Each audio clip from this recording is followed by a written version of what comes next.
Coming up on today's show, we'll be going through all of the movie releases for the month of March, including Ghostbusters, the new Ghostbusters movie. I'll be giving you my reaction to Dune Part 2. And if you missed Barbenheimer last year, here's how you get your chance to do it this time.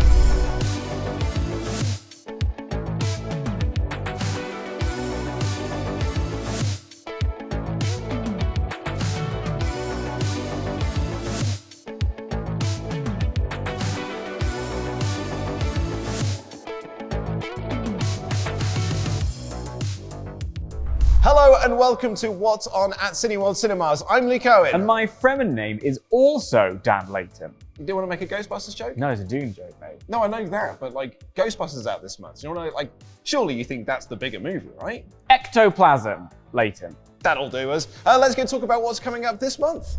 We are starting March off hot. Oh yeah, Because not only have we got Lisa Frankenstein, the new movie from Diablo Cody, and directed by Zelda Williams as well, with Catherine Newton, who I absolutely adore. Yeah, it looks like it's a horror comedy 80s genre. It's like Tim Burton and John Hughes doing this. Yeah, it's a coming of age story, which they've also called a coming of rage story. Love a pun like that. It looks genuinely like offbeat, off the wall, sort of.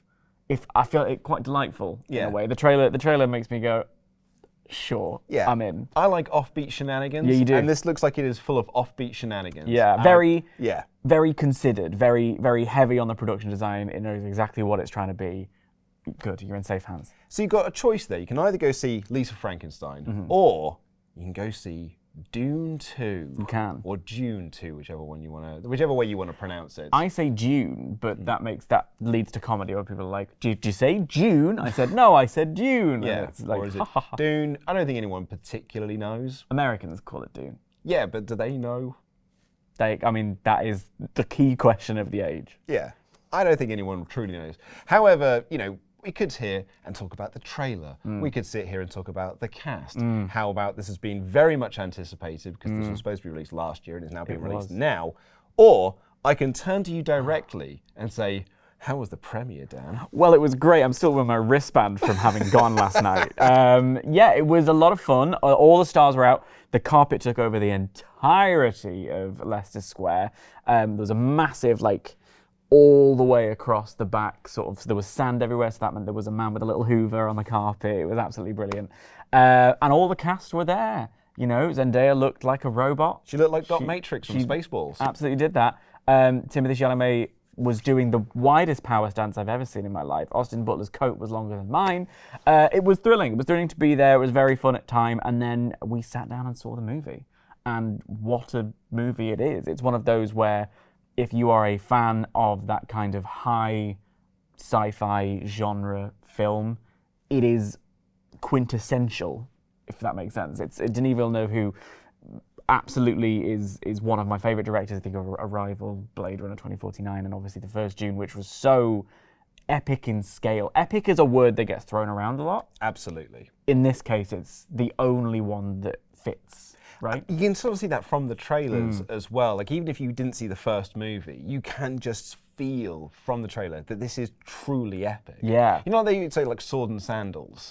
It's that on a truly epic scale. Yeah, and there's something as well in the lore and the narrative and the way that it is explaining those things to you visually as well as in the script that really.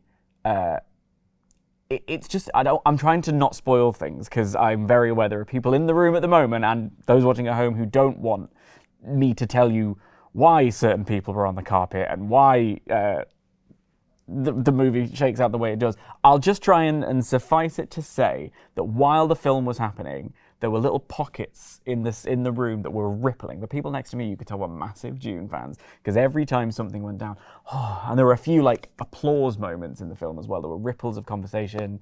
It really connected in the room last night. And at 2 hours 45 minutes, you know how I feel about long movies.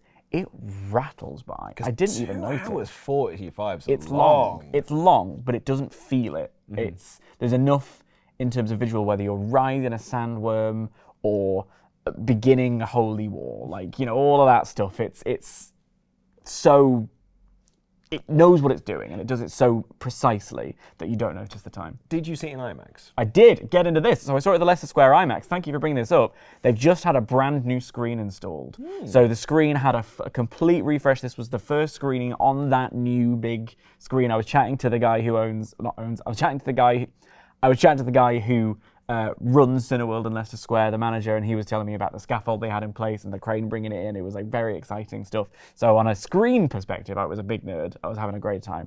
Yes, in IMAX. Fills every single corner, and on those worlds that are full of people, all filling the screen, and that's what, again, adds to this sort of sense of epic scale.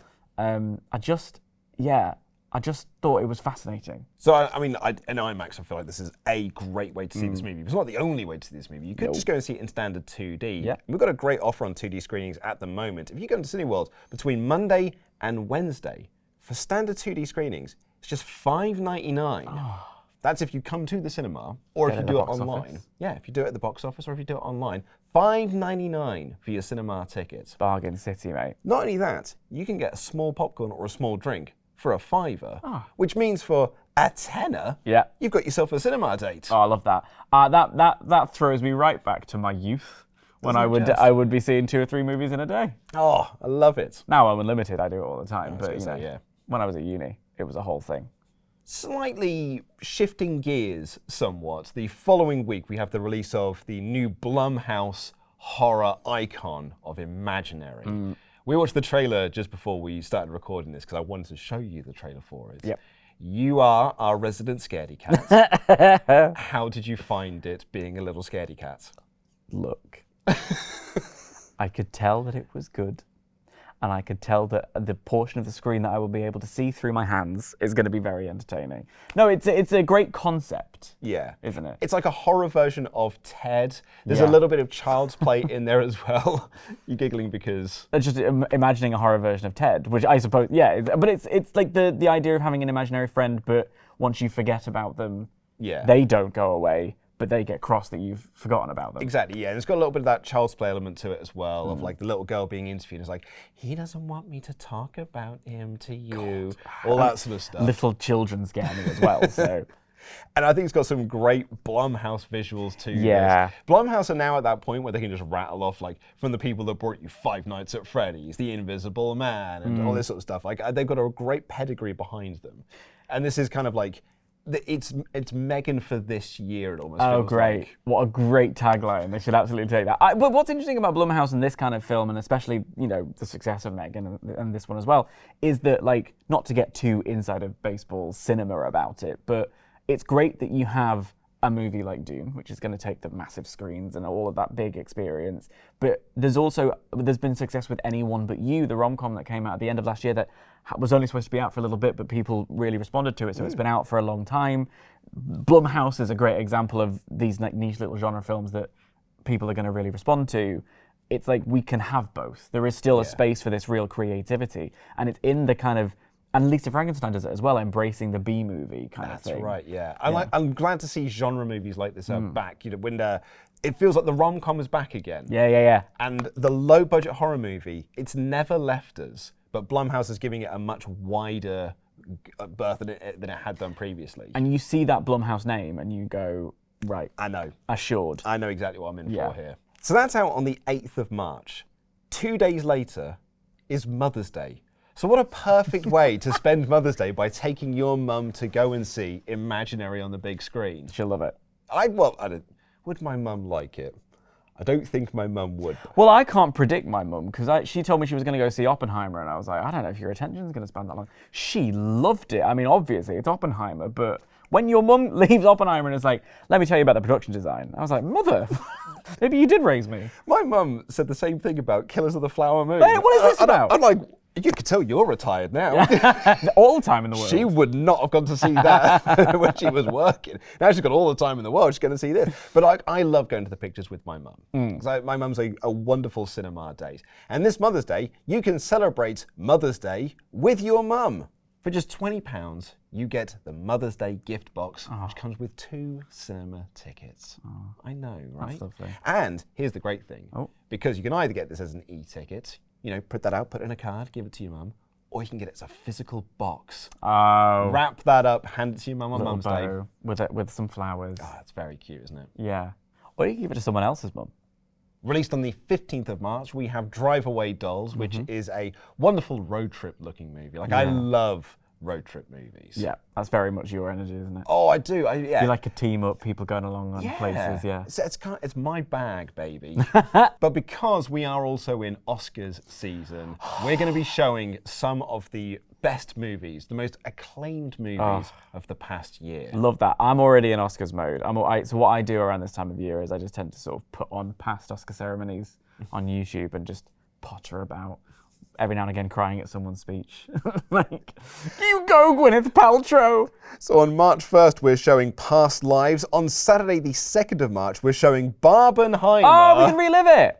And on Sunday the 3rd, we're showing The Holdovers. Yes, that's my movie of the year. So if you haven't seen The Holdovers yet, well, I mean, what's wrong with you, number one? But number two, let's fix that by going to see it on the 3rd of March. On the 5th of March, you can see American Fiction, another fantastic one. Wednesday the 6th of March, The Zone of Interest. And Friday the 8th, Anatomy of a Fall. And as I mentioned, it's one of my mum's favourite movies. On Saturday the 9th of March, Killers of the Flower Moon. And then on Sunday the 10th, Poor Things. That is a wicked 10-day stretch of movies. Yeah, I don't really know how to say this without sounding really trite, but these are really good movies. Like, this is why we pay him the big bucks, everyone, to come down here. Piercing insight. But it's something about this year that there's a real array of things.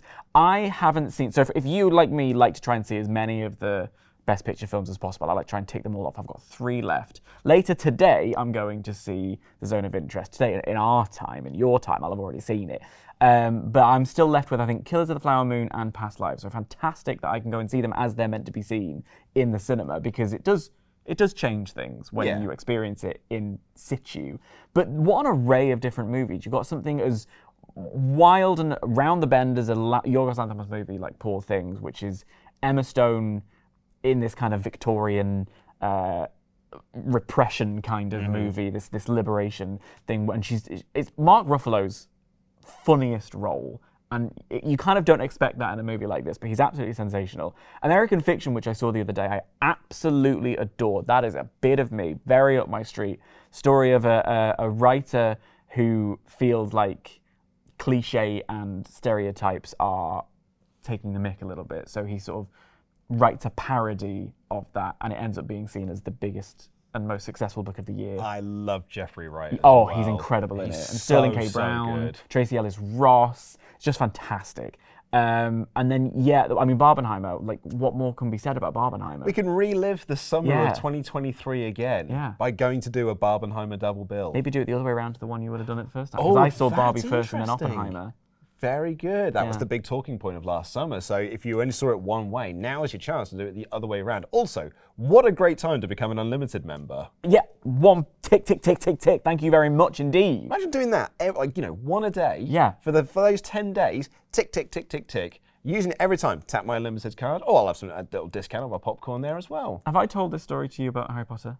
You have, yes. Yeah, I'll refresh for everybody. But when the last Harry Potter movie came out, Cineworld showed every Harry Potter movie every day, like one in a row kind of thing, from Philosopher's Stone all the way through to Deathly Hallows Part 1.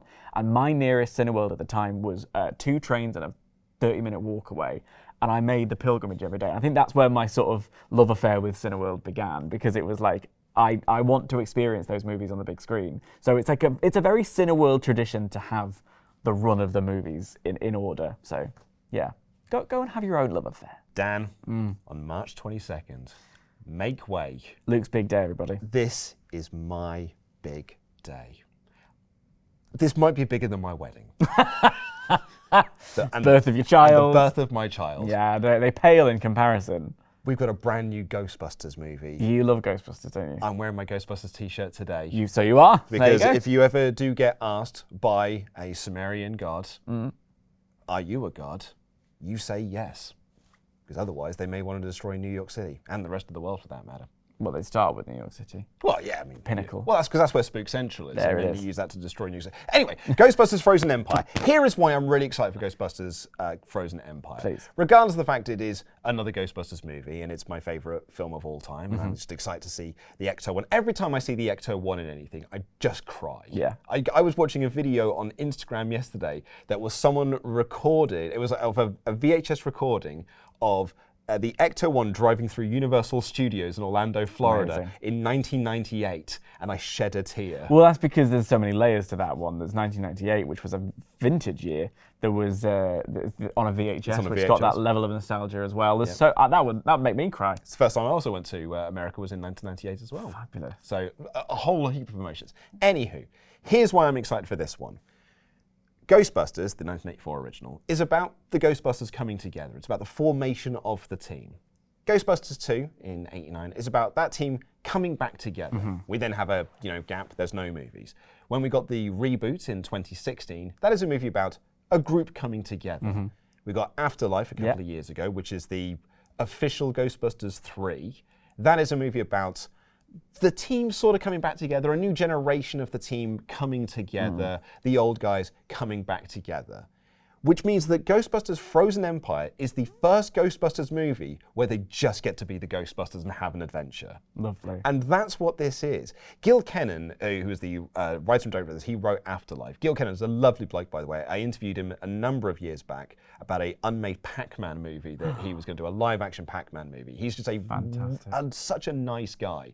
And he loves Ghostbusters as well. What a wonderful existence that is as well. You grew up as a Ghostbusters fan, then your best friend ends up being Jason Reitman, who was the son of the guy who directed Ghostbusters. So now you Manifesting works, everybody. and now you're directing a Ghostbusters movie. So like that's wonderful. But he took huge inspiration from the cartoon, The Real Ghostbusters, to just be like, that is just a series where the Ghostbusters have adventures. And when I watched the trailer for it, when the first trailer came out, I turned to my wife and I was like, this just feels like a live action version of The Real Ghostbusters. This feels just like it's them being the Ghostbusters, and I'm so excited about that. And I love the cast. I know you want to say some things, but I want to just wax lyrical a little bit longer. I can't wait for this movie. I'm so excited.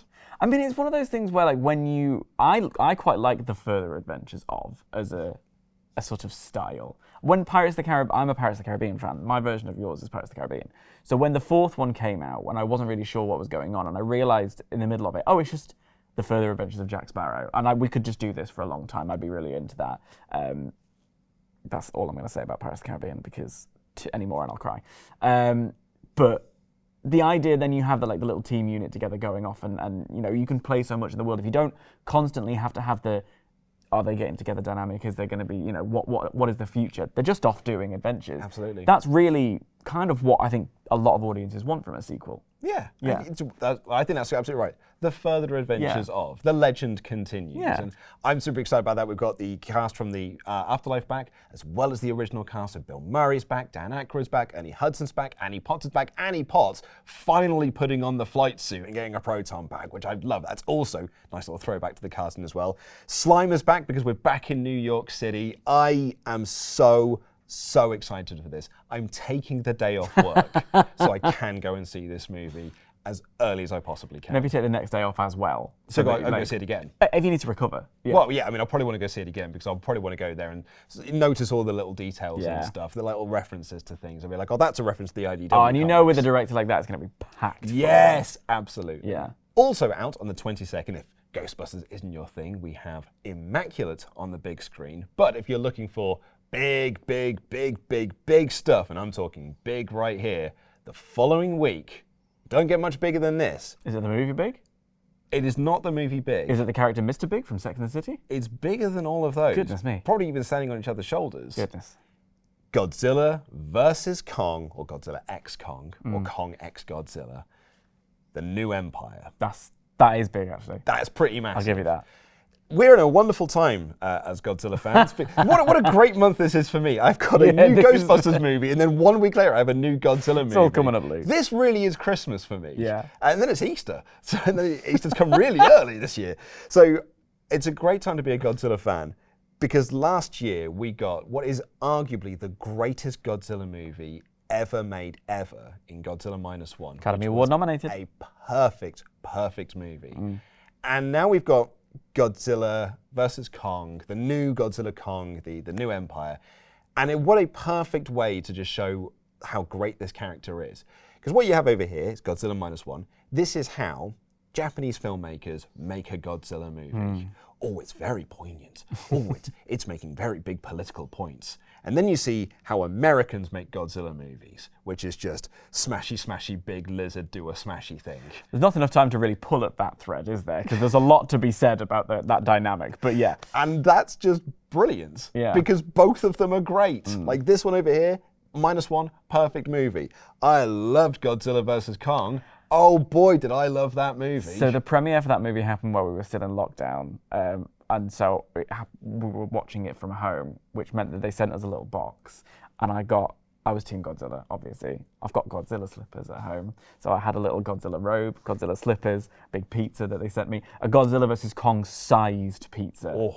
I ate it all in one night. Are you joking? It was fabulous. And then watched the movie and then went to see it in 4DX as well because I had so much fun with it. So yeah. I'm so excited for a new one. The shot, it's been memed a lot online of the pair of them running side by side. Oh. I'm so excited for this. And what a perfect little 3-month span that we've had going from Minus One to this one right here. The only thing that can make that shot better is if they were joined by the Megazord from Power Rangers. All three of them at once. But for whatever reason, that's not your bag, baby. There's also Mother's Instincts. Yes, which is Anne Hathaway and Jessica Chastain.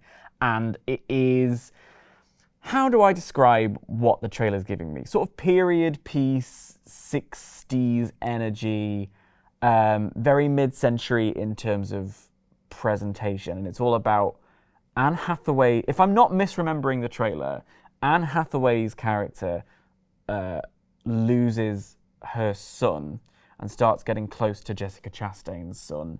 Jessica Chastain senses danger. That's kind of the basic premise. And it's got that kind of psychological horror thriller energy to it as well. Oh, cool. Yeah. But if that's not your bag, baby, you could always go see Kung Fu Panda 4. Well, Kung Fu Panda, it was right there. The hill I will die on is shoehorning numbers into movies. We missed Transformers. The Fast and the Furious didn't happen. So. And they've really missed out on. Except for Fant Four Stick. That one did happen. Yeah. I was appreciative of that. 5 Cream. 5 Cream. Yeah, 5 Cream. 5 Cream happened. They did try it with Scream 6 as well. Yeah. Like the logo has got the Roman numeral of. Scriffum. Yeah. Yeah. No, that's Scream 4. Scream 6 also had the Roman numeral for 6 in Roman there. numerals aren't the same. No? Nah. You tell that to the Rocky franchise. No, I mean shoehorning them. Because Rocky could have been another one. No, it couldn't have. I'll work on it. Anyway, the cast are back. Kung Fu Panda's back. We have event cinema for you like Titanic the Musical on Thursday the 7th of March and Sunday the 10th, as well as the Met Opera Live's La Forza del Destino on Saturday the 9th. We have the National Theatre Live's fantastic production of Motive and the Queue on Thursday the 21st, and the Met Opera Live's Romeo et Juliet on Saturday the 23rd. We also have 2 performances of Madame Butterfly on Tuesday the 26th and Sunday the 31st. We also have an autism-friendly screening of Migration on Sunday the 3rd and Soul on the 8th of March. And if you're an Unlimited member, we have a special screening of the Persian version that'll take place on Monday the 4th. But I'm afraid that's all we've got time for on this edition of What's On at Cineworld Cinemas. You can check out all of the movies that we've discussed in today's episode using the links in the video description down below. And if you enjoy the way we natter, but you want to have it in an audio version, you can get it on the podcast platform of your choice. But that's all we've got time for. We will see you next month on What's On at Cineworld Cinemas. I've been Luke Owen. And I'm still always now and forever Dan Layton. And that's What's On.